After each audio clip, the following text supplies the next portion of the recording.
अस्सलाम वालेकुम। बिस्मिल्लाहिर्रहमानिर्रहीम।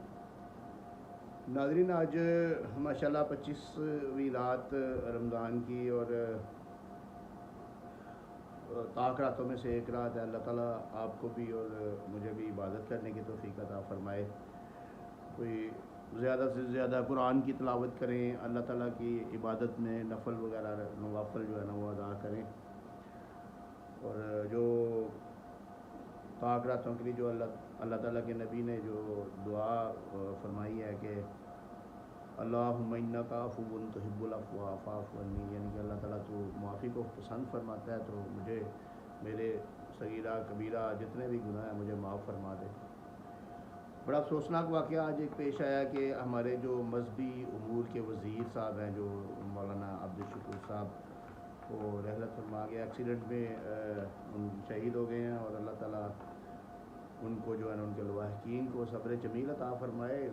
शहादत की मौत, वो भी रमज़ान में, और वो भी जो है ना वो 25वीं रात को। अल्लाह ताला उनको जवार रहमत में जगह अता फ़रमाए, उनका हिसाब किताब ख़त्म फरमाए, बग़ैर हिसाब के उनको जन्नतुल फ़िरदौस में जगह नसीब करे और लवाहकीन को सब्र जमील अता फ़रमाए।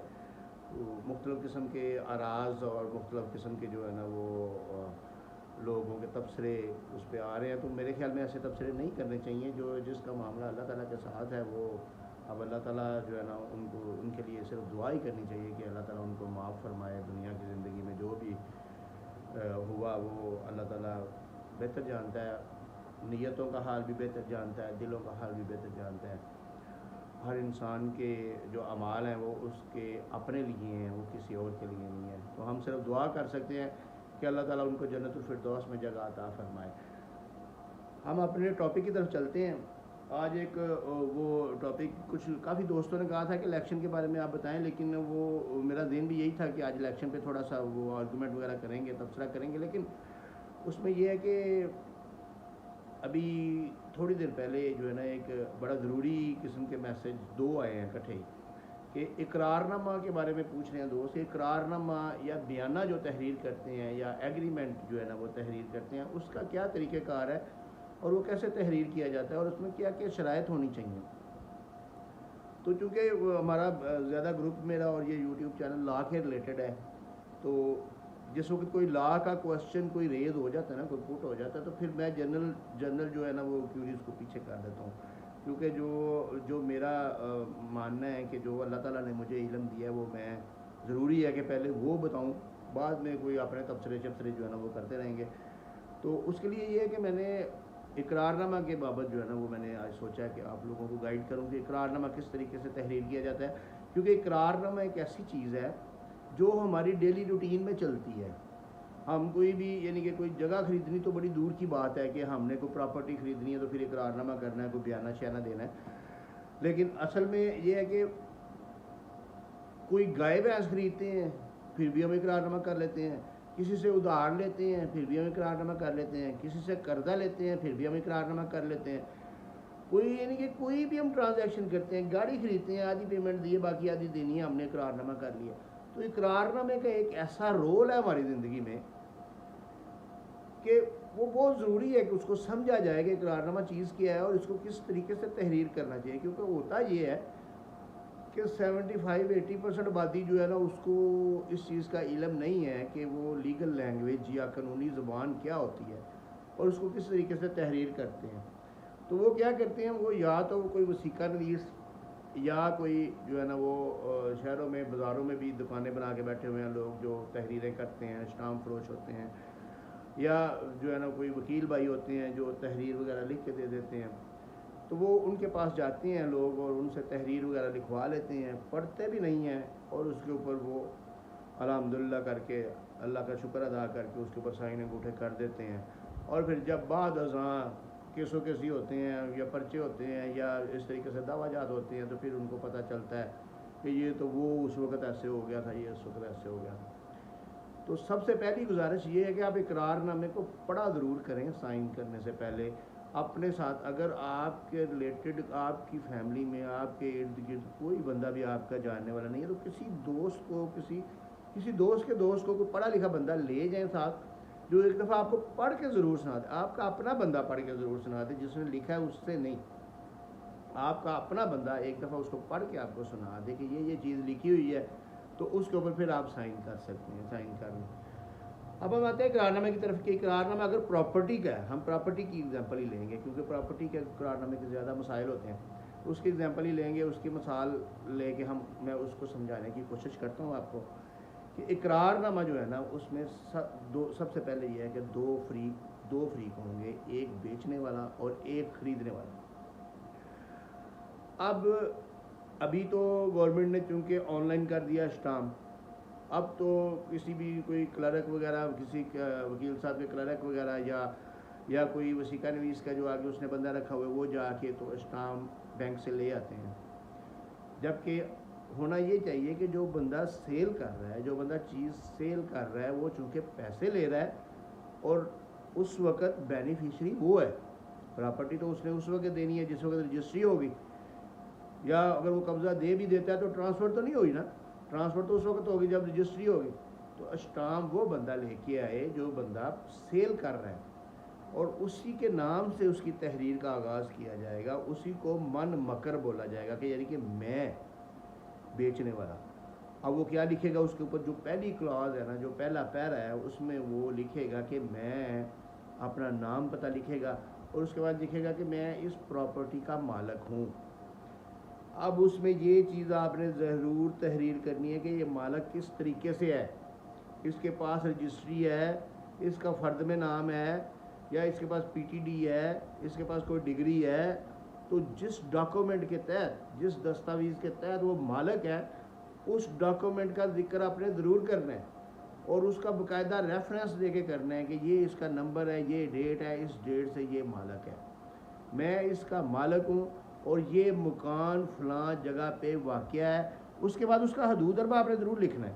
इकरारनामे पे आपने अपना मकान या जो प्लाट आप ले रहे हैं उसका हदूद अरबा ज़रूर लिखना है। हदूद अरबे का मतलब ये है कि उसके शुमाल में क्या है, उस प्लाट के जनूब में क्या है, उस प्लाट के फ्रंट पे क्या है यानी कि मशरक़ में क्या है, और मगरब में क्या है। जिस का प्लाट है उसके नाम लिख के आपने इकरारनामे पे हदूद अरबा ज़रूर लिखना है। ये मैं बार बार इसलिए कह रहा हूँ क्योंकि बाज़ औक़ात रजिस्ट्री पे आप मुश्तरका खाते से जगह लेते हैं, तो रजिस्ट्री पे हदूद अरबा तहरीर नहीं करवाया जा सकता। तो अगर आपने इकरारनामा पहले किया है तो उसमें अगर जो भी आप हदूद अरबा लिखेंगे, आप उसके मुताबिक आपने कब्ज़ा लिया, आप उसके मुताबिक कोर्ट्स आपको फिर सपोर्ट करेंगी कि ये आपका ही मकान है, आपका ही घर है, क्योंकि मुश्तरका खाते में कोई भी उसको क्लेम कर सकता है। इसलिए मुश्तरका खाते में जितनी प्रॉब्लम्स होती हैं ना, उसमें डॉक्यूमेंट तहरीर करते वक्त आपने बड़ा केयरफुल होना है। तो ये चीज़, ये तहरीर हो गई। उसके बाद आपने जो है ना वो सेकंड क्लास यानी कि सेकंड पैरा कह लें या उसकी कंटिन्यूएशन ही, उससे आगे लाइनें तहरीर की जाएंगी कि इसका सौदा कितने का हुआ है। वो मुकम्मल पेमेंट यानी कि मुकम्मल रकम तहरीर करके फिर आपने जितना उसमें से बयाना दिया है वो तहरीर किया जाएगा कि इतनी पेमेंट जो है ना वो मैंने इससे वसूल कर लिया है, बाई कैश वसूल की है या बाई चेक वसूल की है या नकद किस किस किस्म के नोट थे, वो सारा आप तहरीर कर लें। जितना ज़्यादा उसमें तहरीर करेंगे उतना बेनिफिट होगा, उतना ही फ़ायदेमंद है, उतना ही वो स्ट्रॉन्ग होगा, सॉलिड होगा। उसके बाद आपने तहरीर करनी है उसकी मियाद कि अब बाकी रकम जो है वो किस डेट को देनी है और उस डेट तक लाजमी देनी है। जब वो आप मियाद उसकी तहरीर कर लेंगे तो उसके बाद फिर आपकी वो क्लॉज आएगी जो उसको वैलिड करेगी, उसकी वैलिडिटी की क्लॉज आएगी, यानी कि जिसको आप प्लेंटी क्लॉज बोलते हैं, जो उसके ऊपर अमल दरामद करवाने के लिए तहरीर की जाती है। वो इस तरीके से तहरीर की जाती है कि अगर मैं इसको रजिस्ट्री नहीं करवा के देता तो ये बदरिया अदालत रजिस्ट्री करवा ले और जो खर्चा आएगा वो मेरी पेमेंट से काटा जाएगा। ये मुझे पाबंद कर दिया गया, मैं जगह बेच रहा हूँ तो मुझे पाबंद कर दिया गया इस इकरारनामे में कि मैं अब इसको रजिस्ट्री करवा के दूंगा। अगर नहीं दूंगा तो ये इसके पास रास्ता है, ये अदालत में जाएगा और उधर से रजिस्ट्री करवा लेगा, जाके पेमेंट उधर जमा करवा देगा, जो रजिस्ट्री का खर्चा आएगा वो भी मेरी पेमेंट से काटा जाएगा। और जो बंदा पेमेंट दे रहा है, जो परचेज़ कर रहा है, उसको आप बाउंड किस तरह करेंगे कि अगर ये पेमेंट नहीं करता तो इसका बयाना ज़ब्त हो जाएगा। यानी कि फिर उस वो भी बाउंड हो जाएगा कि वो पेमेंट करे, वरना उसका बयाना ज़ब्त हो जाएगा। जिस वक्त आप प्लेंटी क्लास, इसकी वैलिडिटी, इसकी वैल्यू आपको मैं बताऊं कि अगर आप प्लेंटी क्लास तहरीर कर लेते हैं तो अदालतें उस प्लेंटी क्लास के मुताबिक फ़ैसला करेंगी।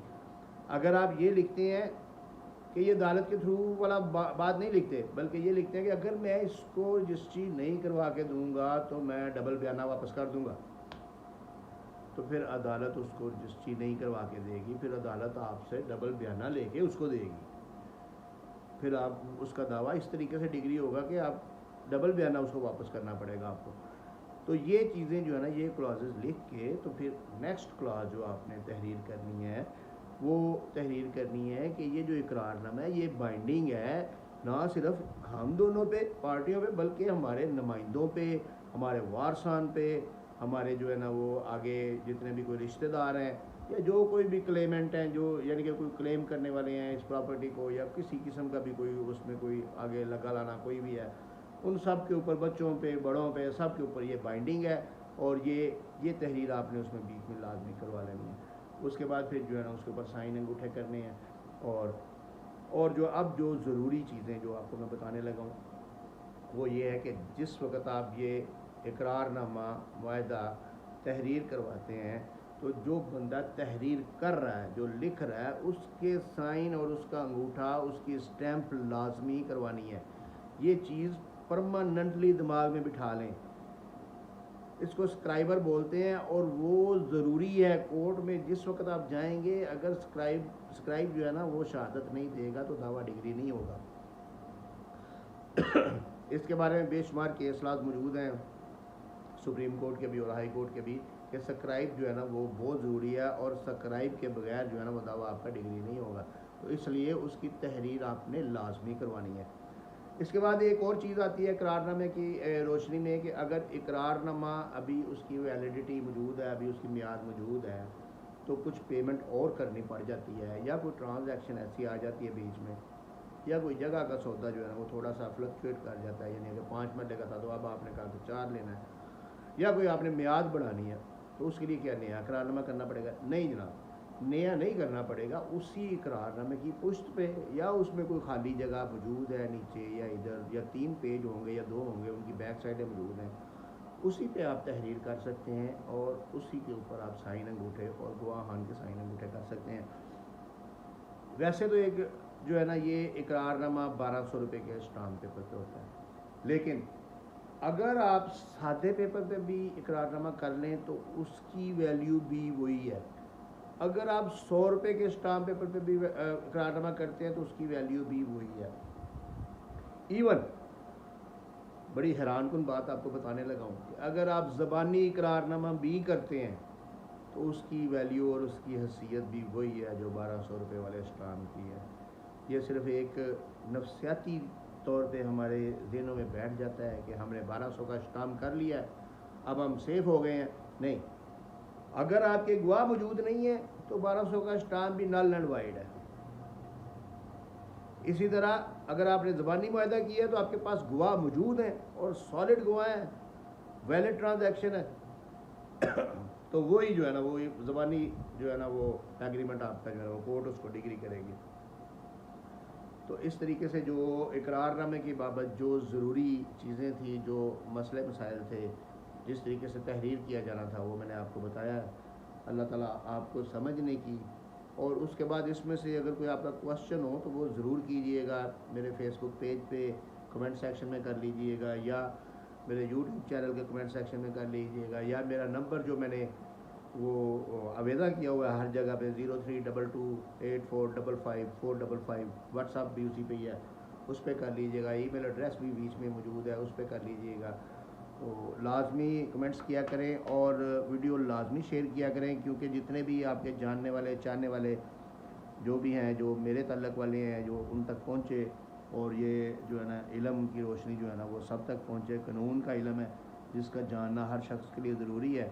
अपने राइट्स का तहफ़्फ़ुज़ करना हर शख्स के लिए ज़रूरी है।